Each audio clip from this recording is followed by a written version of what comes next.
Yo, what's up you guys? Today I want to talk about trout flies and give you guys my top 5 desert island flies. Now these are flies for trout in rivers specifically, and if you forced me to pick 5 flies, these are the 5 that I would pick for that given situation.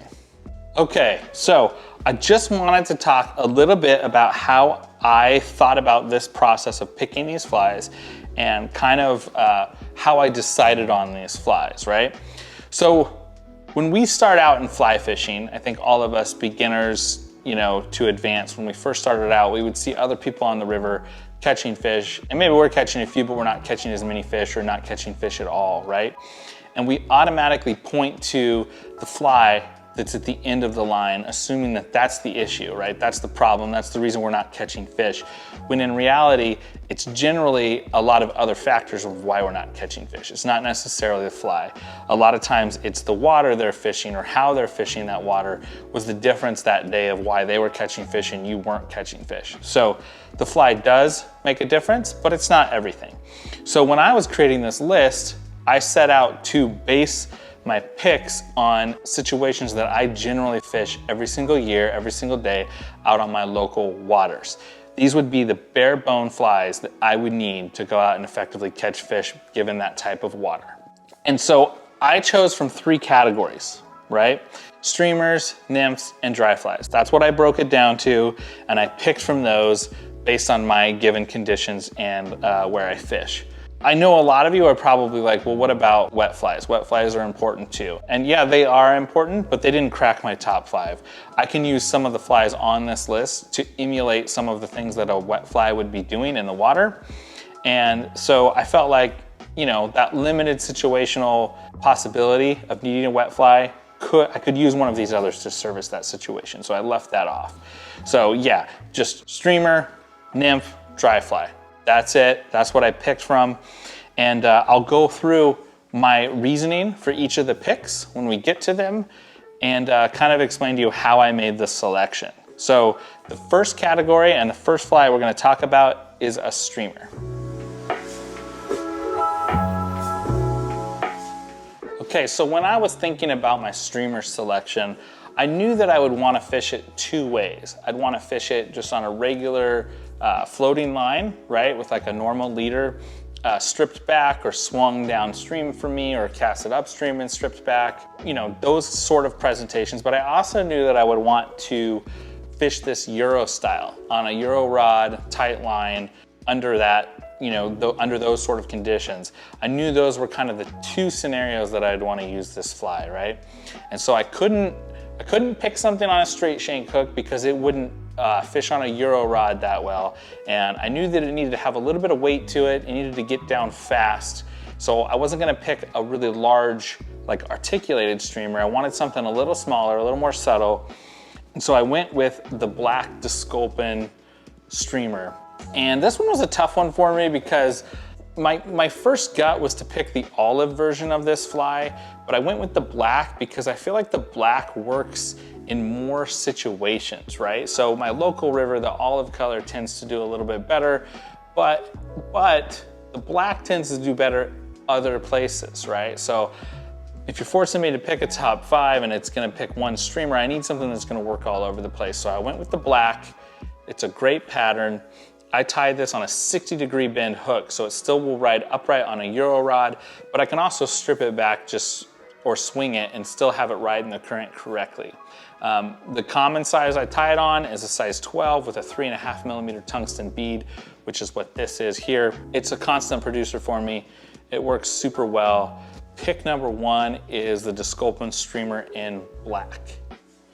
Okay, so dry flies. Couple things to consider with dry flies and how I made this decision.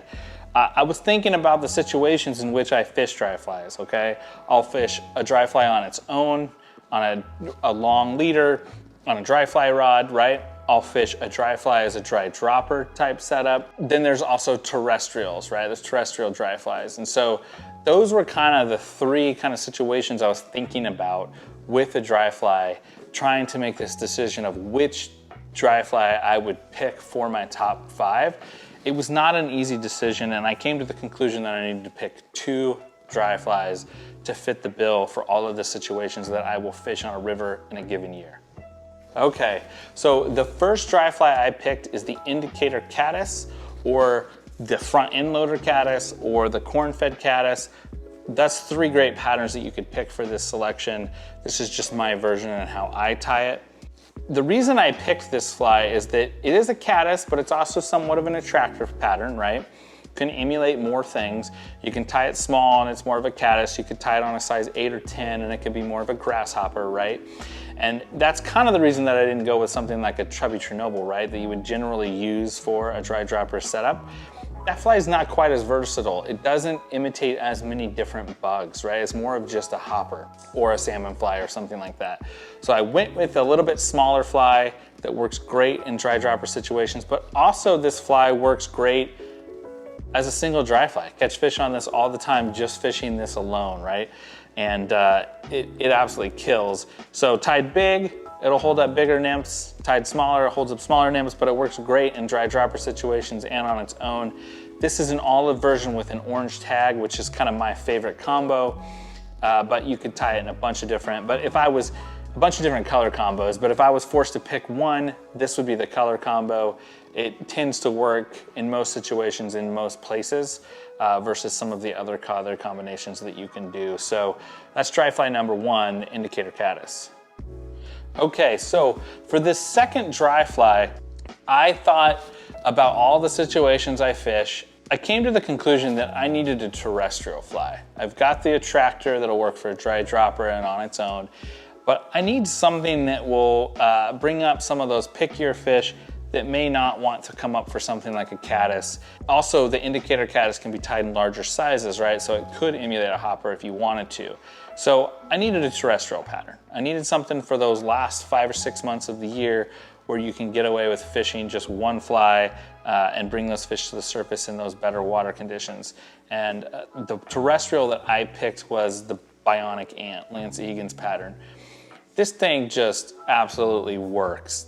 It brings fish out of spots that you would have never expected them to be, or if they're not rising for other dry flies, this fly will bring them up to the surface and they will eat it. There's just something really dynamic about the legs and the way it sits in the water, and it works great. So if I had to be limited to just one kind of attractor dry fly and one terrestrial, these 2 flies in combination would serve you for 4, 5, 6 months of the year just fishing these 2 flies. You would be covered in most situations. So yeah, that's my second dry fly pick, the Bionic Ant. It's awesome, just plain works. Okay, that brings us to our third and final category, and that's nymphs. And you could argue that nymphs are the most important pick from this whole entire challenge of picking 5 flies if I was forced to only pick 5. Nymphs are probably the most important pick, right? A trout does 90% of its feeding subsurface, and so it's a super important selection to make. And so when going through this process of picking those final 2 flies, I knew that I needed to pick flies that would fit the situations that I come across every single day when I'm out on the river to the best that they possibly could, right? I'm faced with a lot of different things. I'm faced with slow water that's shallow, slow water that's deep, fast water that's shallow, fast water that's deep, right? You have all these different situations, and so you need flies that fit that, right? I knew I wanted a thinner profile fly and a thicker profile fly. I wanted one that would sink faster and one that would sink a little bit slower. So those are kind of some of the thoughts that I had going into making the selection for these final 2 flies. Okay, so fly number 4 is a quildagon. This is a hotspot quildagon. And the reason that I picked this fly is that it's mostly an imitation of a small nymph, a mayfly nymph, and most Western rivers, or rivers in general that you fish in the United States, have some sort of mayfly in them. So I knew that I wanted some sort of mayfly imitator, and this is a great one, the quildagon. Also, what I love about this fly, and another reason I picked it, is because it's a solid body fly. It sinks really, really fast, right? And I knew that I needed something that would sink fast and have little bulk that I could get down that also imitates a mayfly. So I went with the quildagon. It works almost every single place I fish it. This one is a size 16 with a silver bead, an orange hot spot, and an olive color. It's a go-to. It produces everywhere that I fish it for the most part. And it's just super bomb-proof fly. It's really easy to tie too. You can bust these out real quick, tie a lot of them, and fill up your box real quick. I prefer that silver bead over the other colors. I will tie it in other colors, but silver is kind of my go-to because it's the most realistic of the colors that I fish, and it tends to not put the fish off as much if they're not into another color bead. So the silver quiltagon, that's fly number 4, and that's the reason I picked it. Okay, my 5th and final selection for my top 5 desert island flies would be a hot tag sexy waltz worm. And the reason I chose this fly is because I already had a quiltagon in the box, and that's a hard body fly that's more of an imitative pattern. I wanted something that was purely a tractor, so I went with something with a pink bead, CDC hackle collar so that it'll sink a little bit slower in the water, and it's got that hot spot, and it's just absolutely killer. So I chose it because it's got a little bit more bulk. It's a little bit bigger profile, so it gives the fish a little bit something different to look at. And it also has that pink bead, so it's more of an attractor fly. The one that I'm tying here is a size 14 with a 3.5 millimeter bead. And that's kind of my go-to. If I had to pick one, it would be that size so that I have that variety, right? Between that little bit smaller quiltagon pattern, a little bit bigger profile, hot tag sexy waltz, something like a Tasmanian devil or a crossover nymph like Devin Olson's pattern. They're all kind of variations of the same thing, and they work super well. Catch fish everywhere. Everywhere you go, I catch fish on this fly. So that would be the reason that I'd have this in my box as my 5th fly, hot tag sexy waltz worm. That's number 5. So those are my top 5 desert island flies for trout fishing in rivers that I would pick if I was forced to pick 5 flies. I think it's a pretty solid box. I'd love to know what you guys think of my selections. What would you do differently? What would you have in your box? What are your 5 favorite flies that you would have for trout fishing in rivers? Leave a comment down below and let me know what those would be. I'd love to hear from you.